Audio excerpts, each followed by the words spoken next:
Vas-y. C'est vrai? C'est Vas-y, vrai, je refais bon, le j'espère jingle. que... Voilà, ça s'affiche. On t'écoute. Allez, c'est le jingle magique qui enlève le grésillement. Alors moi, ma bonne idée de la semaine, alors ça tombe bien parce que pour rien cacher aux supporters, on s'est appelé hier pour l'émission et c'est vrai que je cherchais un petit peu et j'ai eu une idée dans l'après-midi et il s'est avéré dans la soirée qu'il y a eu des rumeurs comme quoi Bordeaux serait intéressé par le joueur. C'est un champion d'Afrique, donc je le disais tout à l'heure, je suis pas un international algérien. C'est Youssef Belaïli.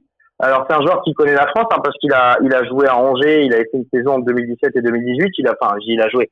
Il est venu à Angers plutôt, il a pas beaucoup joué, je crois qu'il a même pas un match je crois qu'il a même pas en fait, je crois qu'il a même pas réussi une minute avec Angers, mais il était dans l'effectif du club. Et c'est un joueur dont il est reparti. Alors, il a une histoire assez particulière.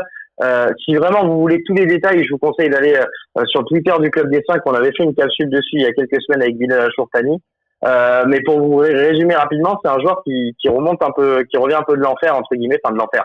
Il se l'est créé tout seul, hein.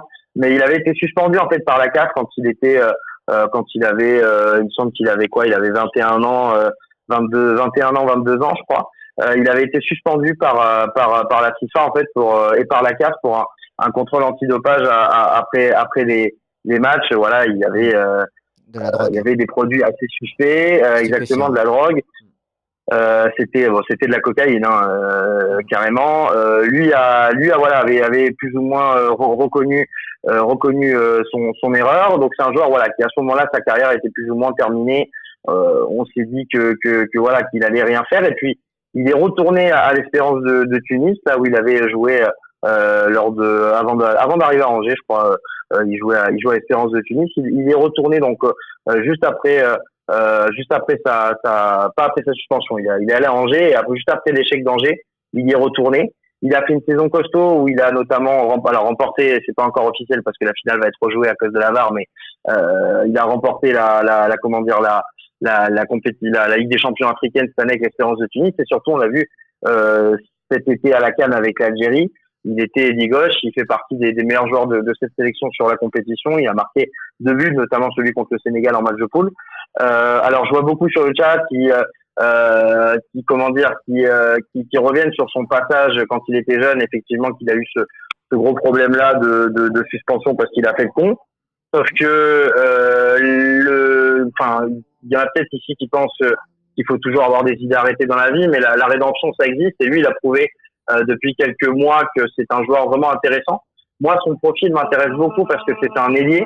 Et en fait, je remarque aujourd'hui qu'on a Samuel Kalou qui est un ailier de percussion, Nicolas Depréville qui est plutôt un attaquant de soutien de base et qui arrive à dézonner et à faire plus d'efforts, etc. Et lui, Youssef Belaïli, on l'a vu durant la CAN, c'est un ailier, comment dire, beaucoup plus technique. C'est-à-dire que c'est un joueur qui peut également jouer au milieu. C'est un joueur qui va redescendre beaucoup, qui va défendre avec son latéral. On l'a vu avec Ben Sebaini pendant la CAN. C'était le côté gauche, c'était le côté gauche fort algérien, alors que de l'autre côté, il y avait quand même Youssef Attal et notre ami Riyad Mahrez. Et pourtant, le côté par lequel venait le danger, c'était le côté gauche. Et lui a cette faculté, voilà, à pouvoir faire plusieurs travails, beaucoup d'efforts, être utile pour le collectif. Et moi, je trouve que c'est un joueur donc qui va quitter l'Espérance de Tunis.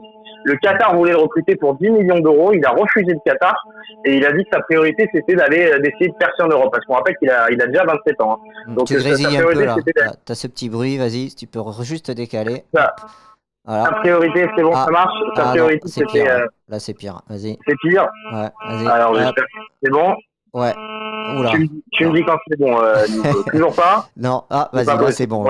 Et oui, donc il a refusé une offre du Qatar, milieu offensif. Il a refusé. Alors c'est son club qui a refusé les 12 millions d'euros. Non, c'est lui. Non, au contraire, le club, lui, le club de l'Espérance de Tunis, quand le Qatar est arrivé avec ton argent, ils lui ont dit, bien sûr, avec plaisir.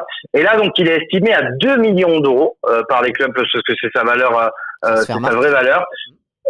Non, même l'Espérance de Tunis, dans un cadre d'un transfert en Europe, par exemple, avec un club comme Bordeaux, serait prêt à demander, c'est pas prêt, mais serait prêt à accepter plutôt une offre de à peine supérieure à 2 millions d'euros. On serait entre 2 millions et 2 millions 5.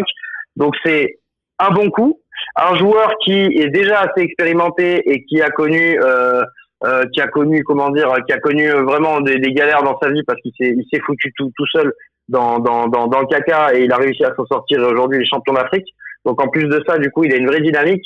Et encore une fois, ça viendrait pour compléter les différents profils d'ennemis qu'on a au Girondins, sachant qu'on l'a vu Souza, que ce soit dans la défense à 3 ou dans la défense ou dans le retour au 4-3-3, il veut avoir des ailiers qui participent énormément au jeu, à la création offensive, mais également au repli défensif. Donc quand t'as besoin de joueurs avec une grosse polyvalence et pas cher, parce qu'on a vu que Bordeaux était pas prêt à mettre beaucoup d'argent, je pense que ça peut être un très bon coup.